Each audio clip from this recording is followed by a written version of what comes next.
안녕하세요. 여러분, 오늘의 천자문 사전은 제32화 솔빈귀왕입니다. 거느릴 솔 또는 비율 율자죠. 손빈, 돌아갈 귀, 임금왕이 되겠습니다. 이 사자에서 솔빈은 이 솔빈의 의미로서 거느린 모든 땅, 영지를 말합니다.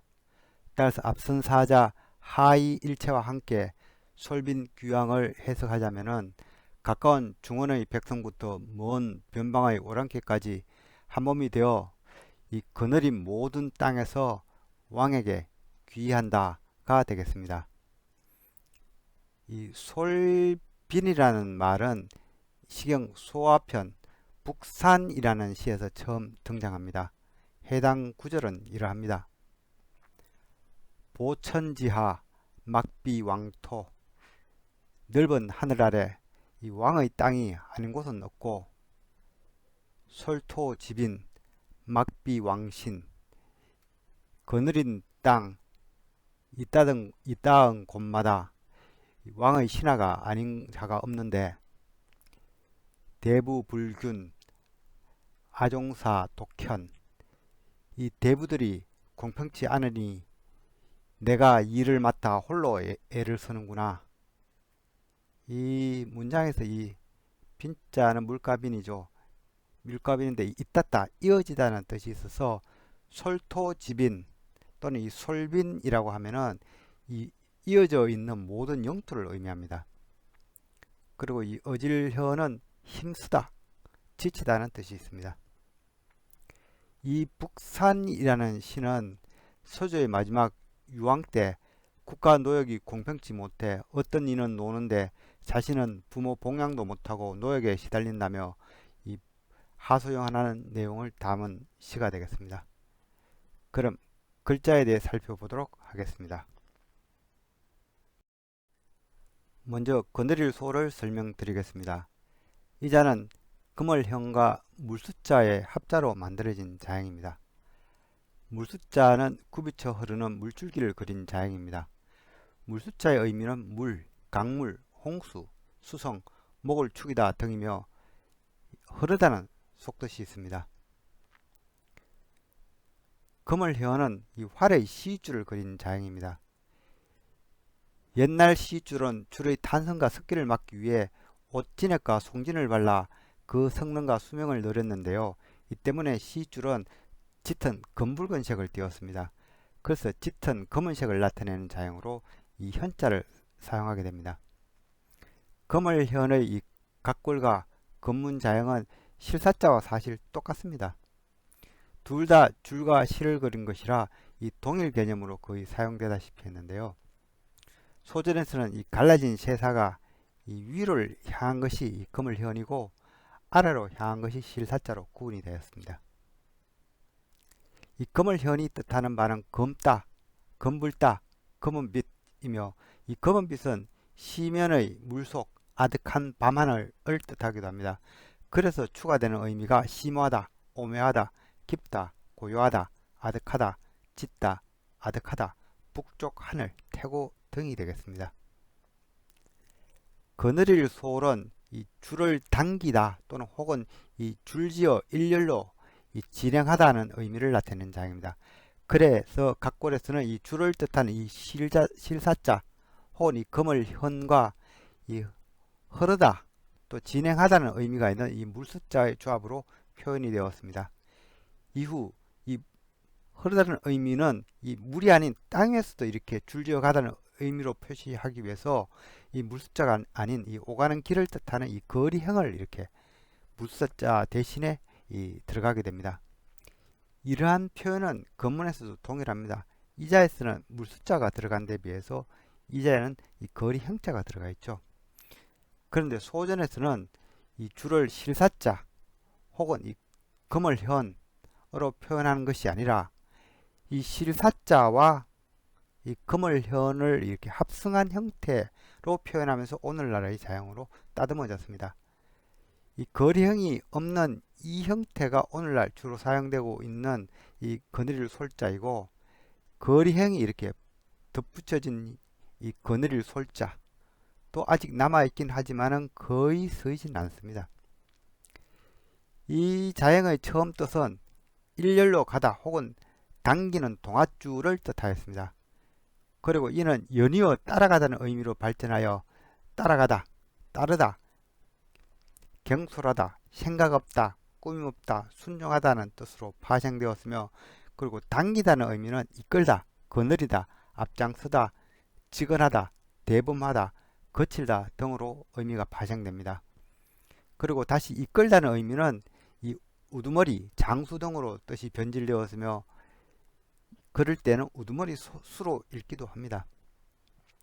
한편 자형은 당시 사용하고 있었던 이 줄을 이용한 셈법, 즉 결성문자를 뜻하기도 하게 됩니다. 결성문자는 줄의 매듭의 개수로서 수와 셈을 하는 방식입니다. 잉카 제국의 이 키프라는 이 매듭줄이 결성문자로 매우 유명하죠. 그렇지만 동북아시아에서도 결성법으로 셈을 하였던 것으로 알려져 있으며, 이에 관한 기록들이 이 역계사, 후한서 등에 기록되어 있습니다. 또한 이 동북아시아에서는 이러한 결성법은 주판으로까지 발전이 됩니다. 그래서 자형에는 이 비율, 셈하다는 의미가 추가가 되었는데요. 이때는 비율 율자로 읽습니다. 한편 원래 이 자는 동아줄이라는 의미가 있었죠. 그래서 동아줄이라는 의미를 따로 나타내기 위해서 변에 실사자를 이렇게 추가한 것이 바로 동아줄 율자가 되겠습니다. 다음 자는 손빈입니다. 이 자는 진면자, 그리고 가릴면, 그리고 이 아래 조개패의 합자로 구성되어 있습니다. 진면자는 제가 설명을 많이 했었는데요. 벽체와 지붕이 제대로 갖춰진 큰 집을 의미합니다. 이 각골자형은 원래 움집 형태를 그린 상형문자였고요. 진면자는 단독자로는 사용된 적이 거의 없으며 가옥을 나타낼 때 구성자로 주로 사용되고 있습니다. 그리고 진면이 들어간 자형은 관청, 궁궐, 사당과 같이 지붕이 큰 집을 의미하는 경우가 많습니다. 손빈은 이 집 밖에서 손님이 찾아오는 것을 그린 자형입니다. 처음 각골자를 보면은 이 집안에 사람이 있고 이 집으로 찾아드는 이 발짓자가 있는 단순한 구조였습니다. 이후 집안에 무릎을 꿇고 기다리고 있는 이 여인이 이렇게 추가가 됩니다. 건문에서는 이 집안에 이 가릴 면자가 있고 이 발짓자는 조개패로 바뀌게 됐는데요. 이렇게 자형이 바뀌게 된 것은 시대상의 변화 때문으로 보입니다. 부계 사회로 넘어오면서 아내자가 외부 남성에게 얼굴을 가리게 된 것입니다.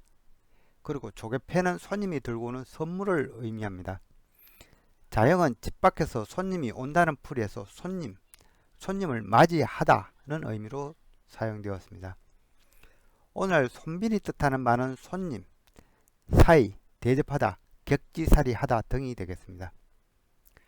추가로 이 가릴 면자는 주로 구성자로 이렇게 사용이 된 것으로 보이는데요.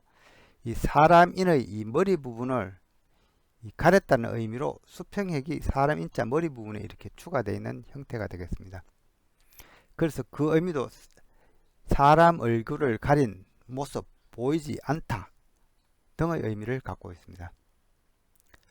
한편 이 진면자와 이 가릴 면의 이 조합은 이 부합할 면이 됩니다. 이 자는 손빈자와 풀이가 사뭇 다른데요. 이는 얼굴에 뭔가 덮어 섰다는 의미입니다. 각걸자형을 보면 사람 얼굴을 가린 이 가릴 면자와 이 진면자의 합으로 그려지고 있는데요. 즉 얼굴을 덮어 가렸다는 말이 됩니다. 건문을 보면은 이 진면자 말고 덮어 씌우다는 의미의 이 이제금자가 이렇게 진면자 대신에 사용되기도 합니다. 이 자는 딱 맞게 얼굴을 가렸다는 의미로 풀이가 되어서 그 의미가 부합하다, 꼭 들어맞다, 알맞다는 의미로 발전되었습니다.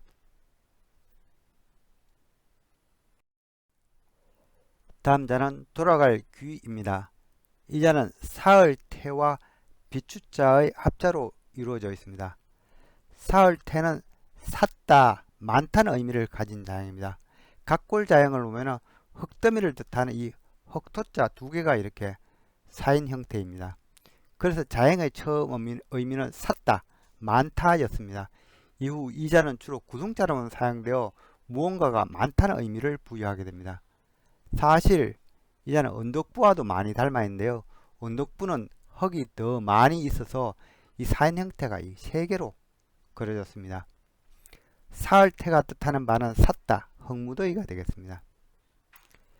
비추자는 우리가 아는 이 사리비 또는 이 빗자루를 그린 상형 문자입니다.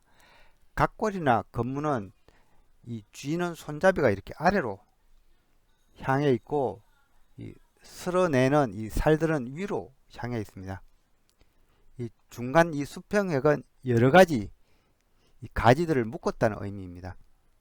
그런데 소전에서 자형은 이 서는 살들이 이렇게 아래로 향해 있고 쥐는 자루는 손을 뜻하는 이 또자가 위에 배치된 형태로 따듬어졌습니다. 이 비추자가 뜻하는 바도 빗자루 또는 대사리, 설다, 청소하다가 되겠습니다. 돌아갈 귀는 이 신랑의 고향집 혹은 신부가 시댁으로 돌아가는 것을 그린 자형입니다. 자형을 이해하기 위해서는 고대 결혼 풍습을 이해할 필요가 있습니다. 우리가 보통 남자는 장가를 간다, 여자는 시집을 간다 라고 하죠. 장가는 장인, 장모의 집을 의미하고 시집은 시부모 집을 의미합니다. 옛적에는 결혼을 하면 먼저 신랑이 장가에 가서 3년간 처가살이를 한 후에야 신부를 시가로 데려올 수 있었습니다. 시가로 가는 신부는 이 빗자루와 고향 흙을 지니고 지아비를 따라 나섰습니다. 이 집안 청소는 여자 몫이라 직접 사용할 빗자루를 이 본가의 시아버지가 주로 준비해 갖고 만들어 주곤 했습니다. 그런데 여자는 멀리 한번 떠나면 본가에 다시 오기 어려우니 고향이 그리울 때마다 고향 언덕의 흙을 조금씩 이 물에 다 먹었다고 합니다. 참 애잔한 이야기인데요. 따라서 이 자형은 남자 입장에서는 3년의 처가살이를 마치고 자기 집으로 이 귀가 하는 것을 뜻하며 이 신부 입장에서는 평생 살던 집을 떠나 멀리 신랑 집으로 시집살이를 떠나는 것을 그린 자형이 되겠습니다. 그래서 돌아갈 귀에는 돌아가다는 뜻 말고도 시집가다는 뜻이 포함되어 있습니다.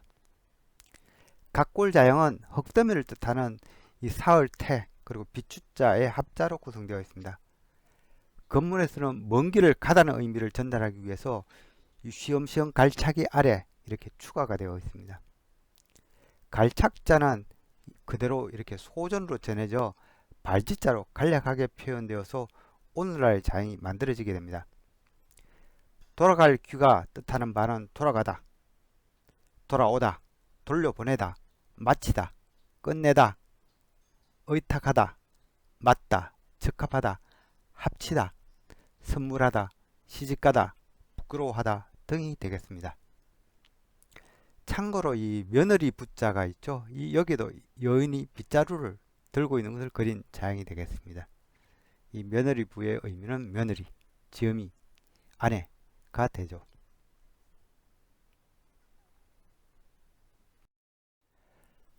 오늘의 마지막 자는 임금왕이 되겠습니다. 이 자는 임금왕은 이 각골자를 보면은 하늘을 딛고서 이 땅을 딛고 서 있는 이 큰 대자 모양의 이 사람을 그린 것으로 이 설립자와 사실은 이 형태가 동일합니다. 이후 자형은 형태는 비슷하나 손칼이나 손도끼 형태로 변화가 되는데요. 당시 이러한 청동 무기는 권력을 뜻하여 무리의 우두머리를 이렇게 뜻하게 됩니다. 한편 건문과 소전에서는 임금왕은 이 구슬옥 형태와 매우 비슷하게 변하게 되는데요. 이 구슬옥은 이 획간 간격이 비교적 균일한 데 비해 임금왕은 이 아래쪽 획간 간격이 큰 특징이 있습니다. 임금왕이 뜻하는 바는 임금, 천자, 수령, 어뜸 등이 되겠습니다. 구슬옥은 제가 한번 설명드린 바와 같이 이쁜 조개 껍데기 돌멩이, 단단한 동물뼈 등을 끼워 만든 이 장식을 그린 상해문자입니다. 나중에 이 옥을 깬 장식이 유행하면서 이 형태는 이 옥을 상징하게 됩니다. 그래서 이 옥은 이 둥글다, 꿰다, 엮다, 다듬다는 속뜻이 있습니다. 이건 잘못되어 있네요. 이거 구슬옥이 되겠습니다.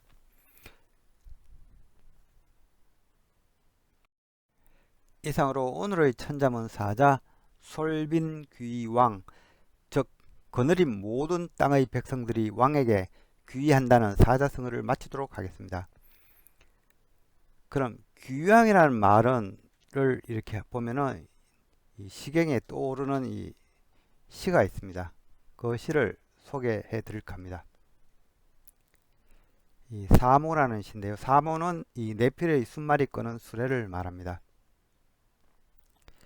이 사모 비비 네필마가 끄는 수레에 달려도 달려도 주도 위지 주나라 가는 길은 구불구불 터득이만 하구나. 기불 회기 어찌 돌아가고 싶지 않으리오만 왕사 미고 이 왕께서 맡긴 일이 거치지 않으니 아심 상비 내 맘 아프고 서럽구나. 이 식구는 왕명을 받아 지방으로 출장 간 이 하급관리가 맡은 일이 쉬 끝나지 않으니 고향집에 돌아가고 싶어도 갈 수 없는 이 고달픈 마음을 그린 시가 되겠습니다. 이 그림은 조선주기 화가 김명국의 기려도입니다. 식구에 어울리는 그림이라 넣어봤습니다. 지금까지 시청해 주셔서 감사합니다.